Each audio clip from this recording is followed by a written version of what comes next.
말씀을 가지고 이 맥주절의 의미를 우리가 함께 살피는 시간이 되었으면 좋겠습니다.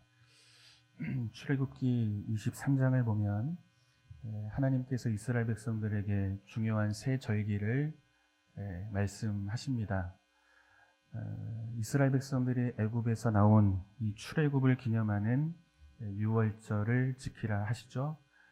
그때가 되면 이스라엘 백성들 성인 남자들에게 얼굴을 보이라 이렇게 말씀을 하십니다.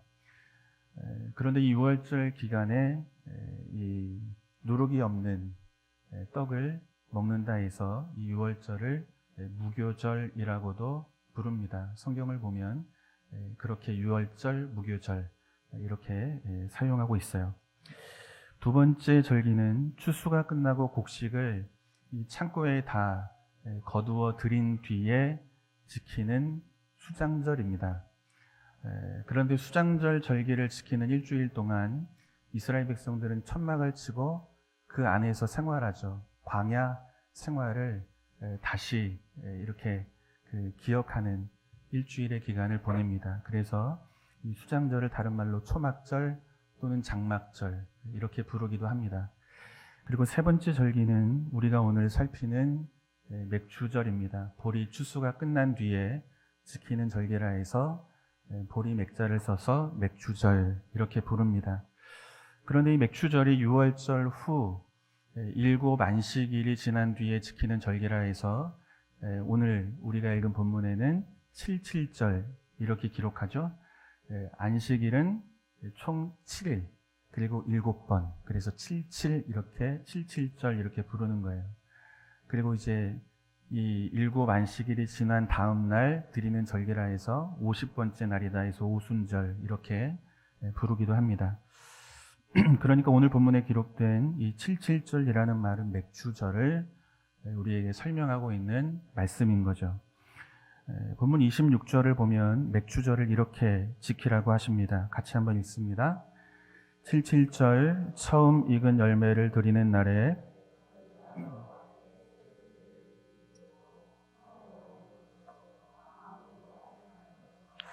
아멘.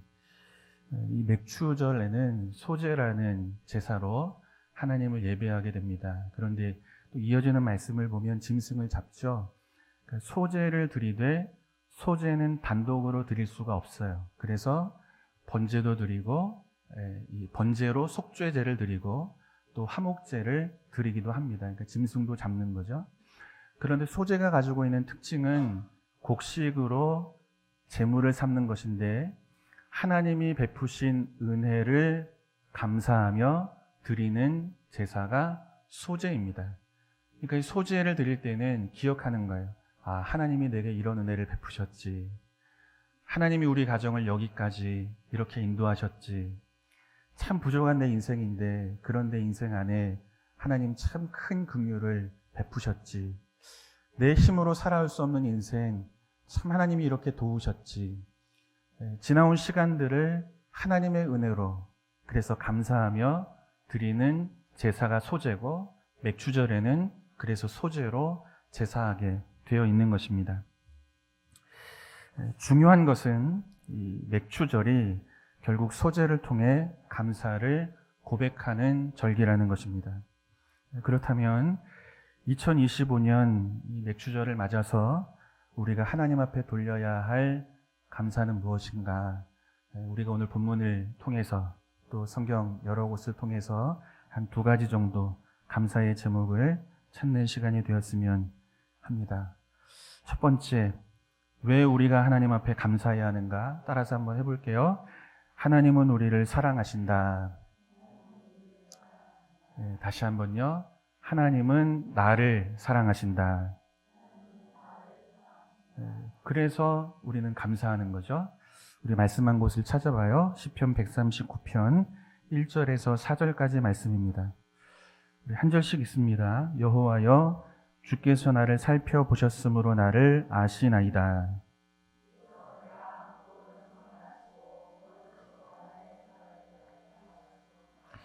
나의 모든 길과 내가 눕는 것을 살펴보셨으므로 나의 모든 행위를 익히 아시오니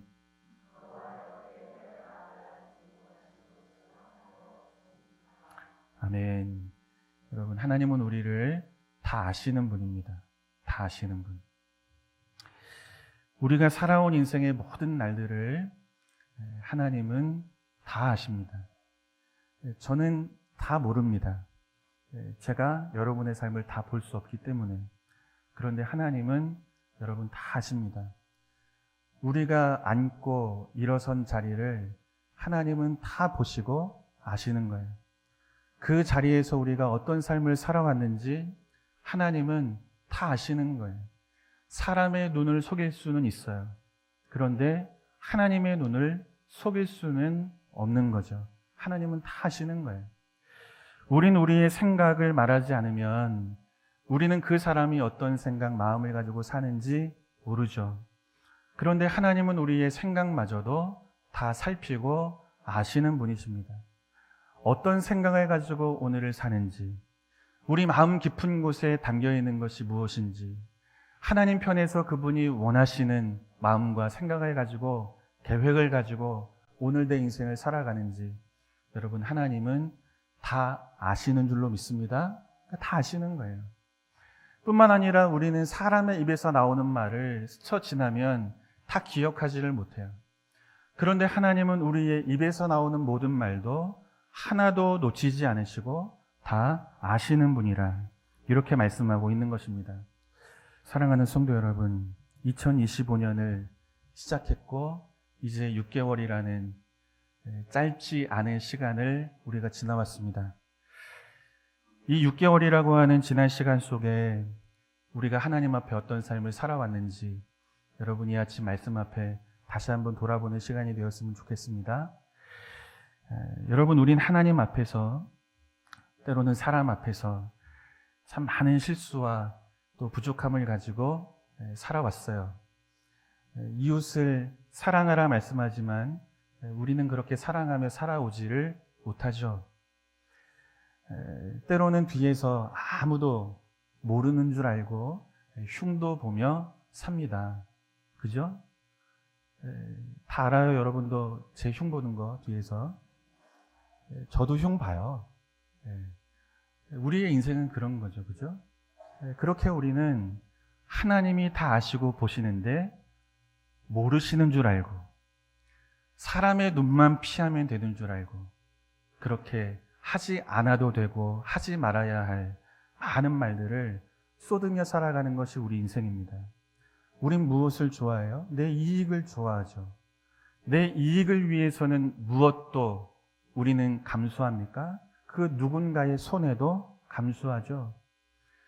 내가 편하고 내가 행복하고 내가 원하는 대로 되기만 하면 그럼 족한 거예요.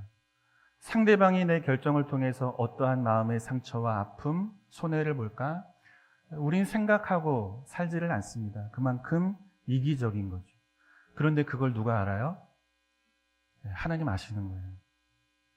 사람에게는 안 들켜도 하나님은 다 보시고 다 아시고 우리의 깊은 마음의 생각을 다 헤아려 보시는 분인 것입니다. 그런데 이 모든 인생의 허물과 죄와 부족함과 못남을 다 아시는데 우리가 오늘 살아있다는 거죠. 우리가 우리의 인생을 설명하면 죄를 빼고 설명할 수 없어요. 어둠으로밖에 설명할 수 없는 것이 우리의 인생이죠. 그런데 빛이시잖아요. 거룩하신 분이잖아요. 그분 앞에 감출 수 없는 죄와 허물을 가지고 우리는 오늘도 하나님을 예배하는 거예요. 그분의 긍휼하심과 깊으신 사랑으로 인해서 허물과 죄와 부족함과 모자람이 많은 우리의 인생이 오늘 죽지 않고 살아서 맥추어 감사절 예배를 드리고 있다는 것입니다. 결국 하나님은 그런 저와 여러분을 사랑하신다라는 것입니다. 한참 모자라고 한참을 죄와 허물 가운데 허우적거리고 수많은 실패 속에 말씀은 알지만 말씀대로 살지 못하는 나를 그럼에도 사랑하시는 분이 누구십니까?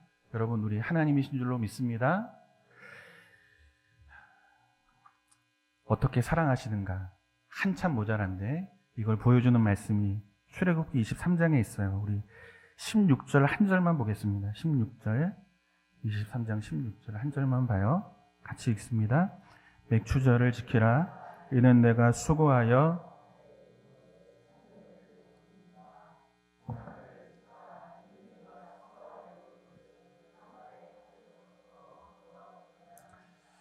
아멘. 처음으로 성경이 맥추절을 언급하고 있는 본문입니다. 내용은 뭐죠? 복을 주시는 분이다. 이렇게 말씀하고 있는 거예요. 내가 수고하여 뿌린 것에 대해서 반드시 거두게 할 것이라. 첫 열매를 거두는 날이 반드시 내 인생 가운데 있을 것이라. 이런 말씀을 주고 계시는 것입니다. 지금 이스라엘 백성들에게 이 말씀은 굉장히 공허한 말씀처럼 들릴 수밖에 없죠. 이들은 지금 광야에 있기 때문에 그렇습니다. 씨를 구할 수 있습니까? 광야에서? 구할 수 없죠. 어떻게 구한들 심을 수 있는 땅입니까? 심을 수가 없습니다. 물을 줄 수가 없는데요. 심고 파종한들 물을 줄 수 없기 때문에 이 광야는 거둘 것이 없는 땅인 것입니다. 이스라엘 백성들의 눈에는 아무런 가능성이 안 보이는 거예요. 말씀은 주시는 거예요. 아, 이것이 복된 말씀이구나. 거둘 것이 있게 하리라. 그런데 내 삶의 현실은 어때요? 거둘 것이 없는 곳에 서 있는 거죠.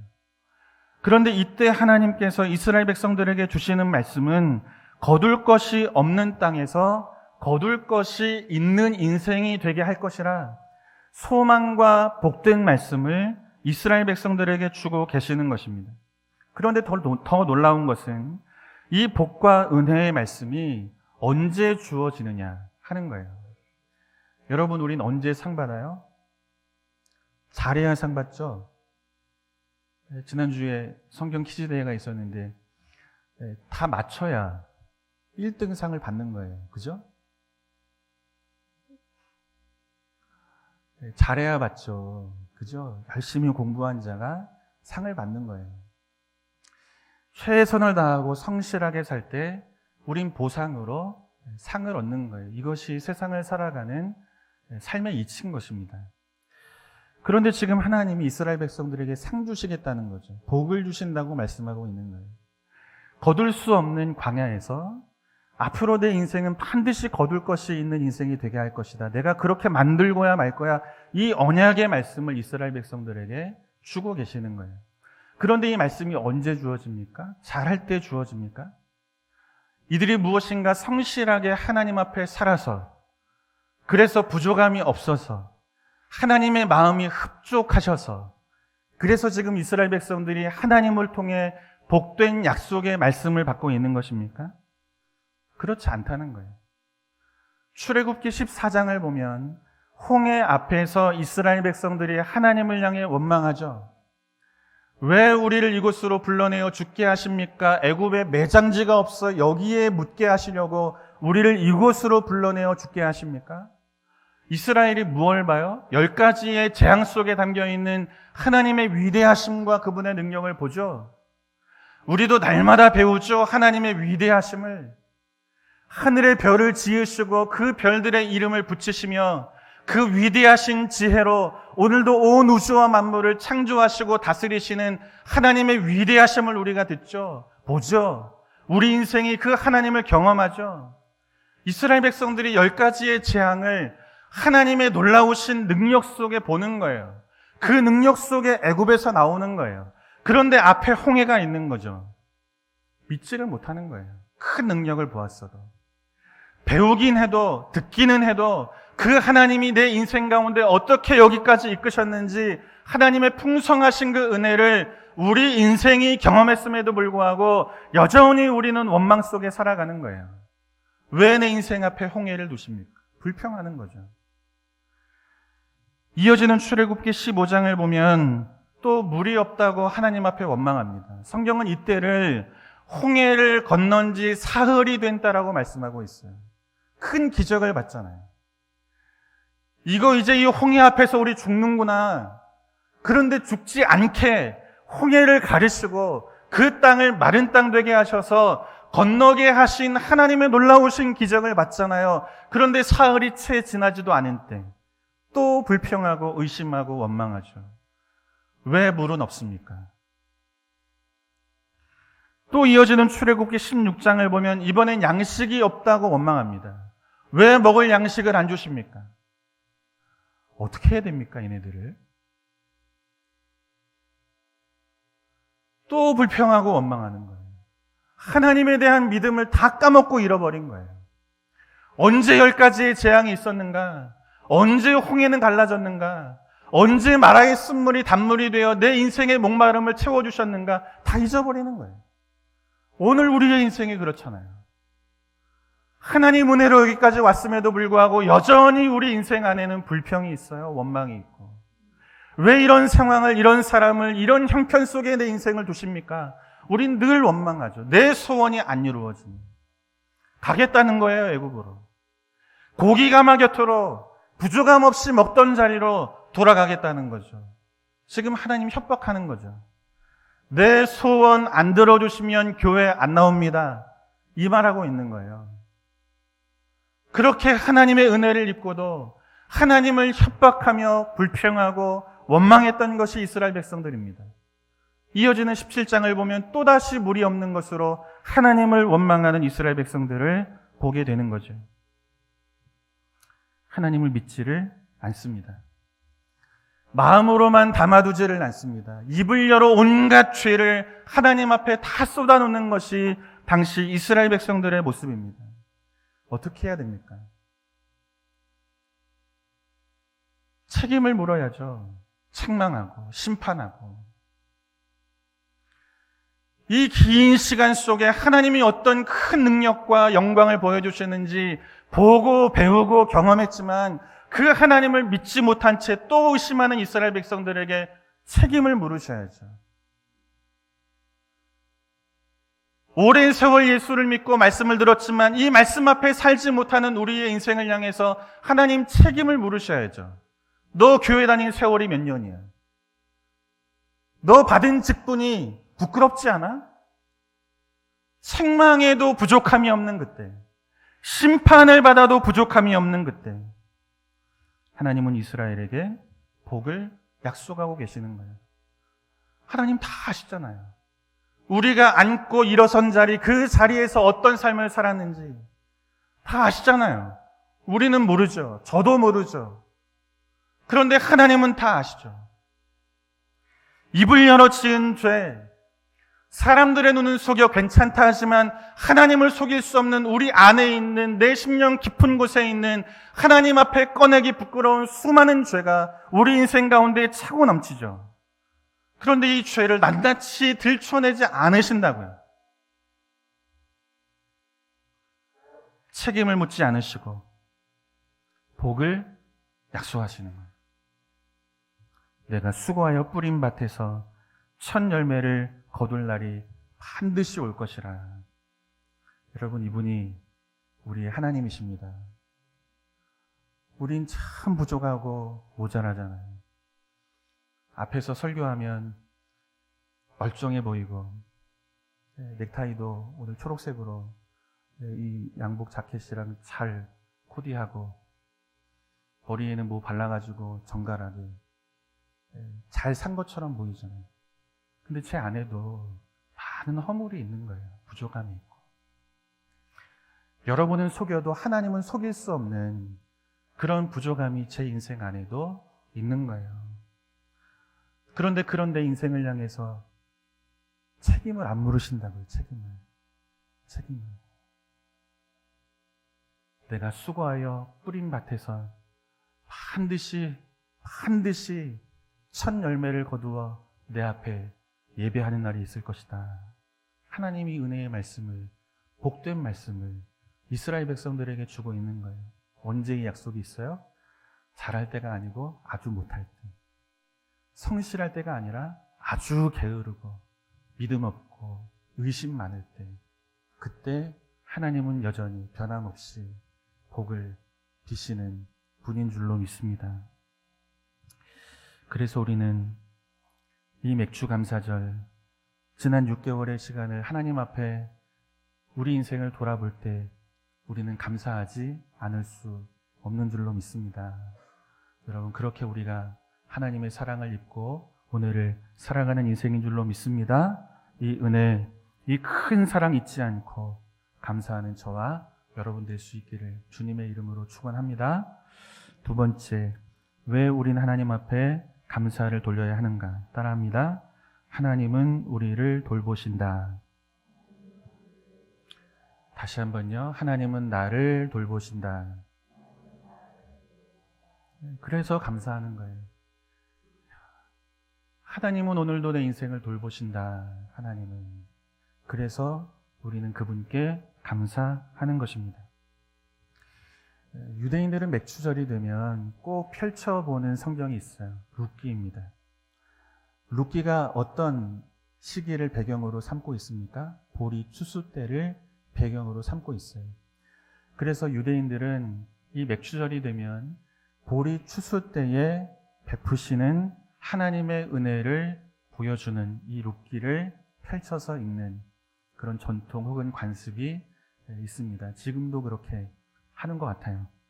한번 확인해 보겠습니다. 룻기 1장 1절에서 5절을 봅니다. 지금 어떤 상황 속에 있는지를 보는 거예요. 이 엘리멜렉의 가정이 나오미와 같이 한 절씩 있습니다. 사사들이 치리하던 때에 그 땅에 흉년이 드니라. 유다 베들레헴의 한 사람이 그의 아내와 두 아들을 데리고 모압 지방에 가서 거류하는데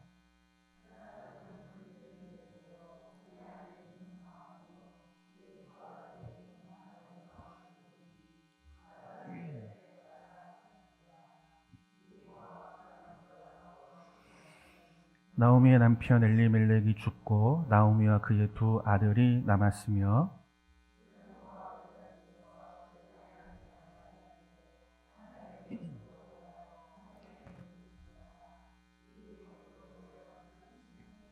같이 봐요. 말론과 기련 두 사람이 다 죽고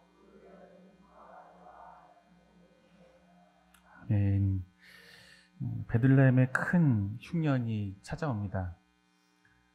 흉년의 때 한 가정의 이야기를 보여주고 있어요. 엘리멜렉의 가정이 어떻게 이 흉년 속에 살아가는지. 가장이잖아요. 흉년인데 책임지고 짊어져야 할 식구들 놓을 수가 없는 거죠. 결정하게 됩니다. 모압으로 이주하는 것입니다. 여러분, 우리는 흉년을 원치 않습니다. 그러나 흉년을 피해 살 수 없는 것이 여러분 우리의 인생입니다. 흉년을 없는 인생으로 살아가기를 주님의 이름으로 축복합니다. 정말 그렇게 됐으면 좋겠어요. 우리 적어도 성도들의 가정이. 그런데 우리 삶의 현실은 어때요? 피하고 싶은 그 일을 겪으며 사는 거예요. 흉년을 피하지 못하고 살아가는 성도들을 볼 때가 참 많습니다. 세월 속에 우리는 피할 수가 없어요. 그죠? 우리 우리 청년들 이렇게 예쁘게 앉아있지만 여러분 세월이 가면 이게 다 흘러내릴 거예요. 그죠? 우리처럼. 세월 속에 피할 수 없는 것이 흉년의 때입니다. 그렇게 건강하기를 원하지만 여러분 50이 넘고 60이 넘고 70이 되면 피할 수 없는 질병의 흉년 속에 사는 것이 우리의 인생입니다. 저도 아침마다 5개씩 먹어요. 약을. 근데 요번에 이제 좀 관리하고 갔더니 약을 하나 빼주셔가지고 너무 감사하게. 그게 우리의 인생인 거예요. 피하고 싶어도 피할 수 없는 것이 여러분 우리의 인생인 거죠. 그래서 우리는 흉년의 때를 마주하면 엘리멜렉과 나오미처럼 떠나는 거죠. 떠나고 싶은 거예요. 어디로요? 건강이 있는 곳으로. 물질이 있는 곳으로. 평안이 있는 곳으로, 성공이 있는 곳으로 피하고 떠나고 싶은 것이 우리의 인생인 것입니다. 그러나 안타까운 것은 풍년을 찾아서 기대함을 가지고 떠난 곳에서 더 큰 흉년을 마주할 때가 있다는 거죠. 나오미의 남편 엘리멜렉이 죽어요. 남편이 죽고 두 아들을 남편처럼 의지해 살았는데 말론과 기련도 10년 사이에 다 죽어요. 풍년을 소망했잖아요. 고향도 버리고. 그런데 더 큰 흉년을 마주하며 나오미의 인생이 살아가잖아요. 문제는 어디에 있는가? 겹겹으로 고난을 당하거나 감당할 수 없는 어려움을 만나게 될 때 우린 우리 인생에 대해 성급하게 답을 내린다는 것입니다. 내가 뭘 잘못했지? 이 결론으로 우리는 가게 되는 거예요. 내가 뭘 잘못해서 내 아이의 인생의 길이 이렇게 안 열리지? 내가 어떤 잘못과 허물이 있어서 우리 인생의 가난의 흉년이, 내 몸의 질병의 흉년이 오는 거지? 우린 성급하게 우리의 인생의 흉년을 죄의 결과처럼 이해하고 살아가는 것입니다. 뿐만 아니라 인생이 고달프고 순탄하지 않은 성도들을 보면 우린 또 쉽게 판단하는 거예요. 뭔가 잘못한 게 있겠지. 그렇지 않고서야 저 인생이 그렇게 되겠어? 우린 우리의 인생의 흉년을 죄의 결과로 생각하는 거예요. 이것이 문제인 거예요. 그래서 우리는 또 나오미가 겪고 있는 이 고난 역시 성급하게 판단하는 거예요. 뭔가 잘못했겠지. 여러분, 모든 고난을 죄로 연결하는 순간 우리는 성경의 많은 부분을 설명할 길이 없습니다. 설명할 길이. 욥이 뭐 잘못했어요? 왜 재산이 다 잃어버리는 거죠? 얼마나 심각한 죄를 지었기에 한나란 씨의 자녀들이 다 죽습니까? 죄의 문제로 인생의 역경과 고난을 해석하고자 하면 우리는 성경의 많은 부분을 설명할 길을 잃어버리게 되는 거예요. 왜 욥의 몸에 질병이 왔습니까? 얼마나 심각한 죄를 지어서? 요셉은 또 인생에 무슨 문제가 있어 형들의 손에 팔려 노예처럼 삽니까? 감옥에 갇히고? 죄의 문제를 우리의 질병으로 설명하면, 우리 인생의 흉년으로 설명하면 설명할 방법이 없다고요. 다니엘은 어떤 죄를 지어서 사자굴에 들어갑니까? 우린 무슨 죄를 지어서 질병의 흉년, 가난의 흉년, 근심의 흉년, 염려의 흉년을 맞으며 살아갑니까? 그렇지 않다는 것입니다. 고난을 죄와 연결하는 순간 우리는 성경의 많은 부분을 설명할 수가 없는 거예요. 나오미 역시 다르지 않다는 것입니다. 성경은 나오미가 잘못해서 남편이 죽었어, 저 여자가 남편을 삼켜 먹었어, 이렇게 설명 안 한다고요. 나오미가 잘못한 결과 두 아들이 죽었다, 이렇게 말씀하고 있지 않다고요. 우린 여기에서 중요한 사실을 발견하게 되는 거예요. 여러분, 따라서 한번 해보겠습니다. 그럴 수 있다.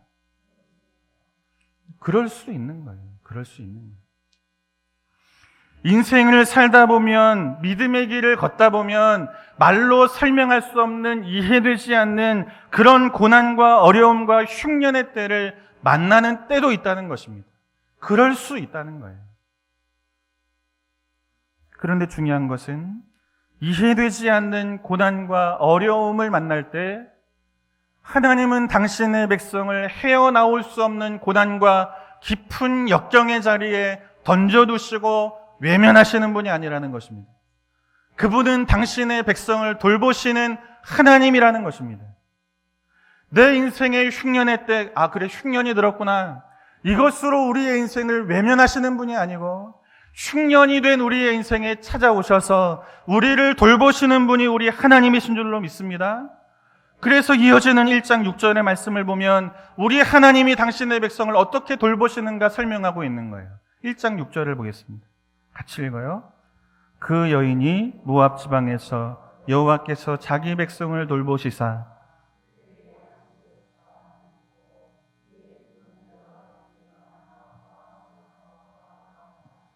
아멘. 나오미가 듣죠? 하나님이 누구신지. 내 인생을 외면하지 않으시는 분, 그 하나님을 나오미가 듣습니다. 여호와께서 자기 백성을 돌보시사 양식 주셨다 하심을 듣는 거예요. 듣게 하시는 거예요. 내 인생을 외면하지 않는다.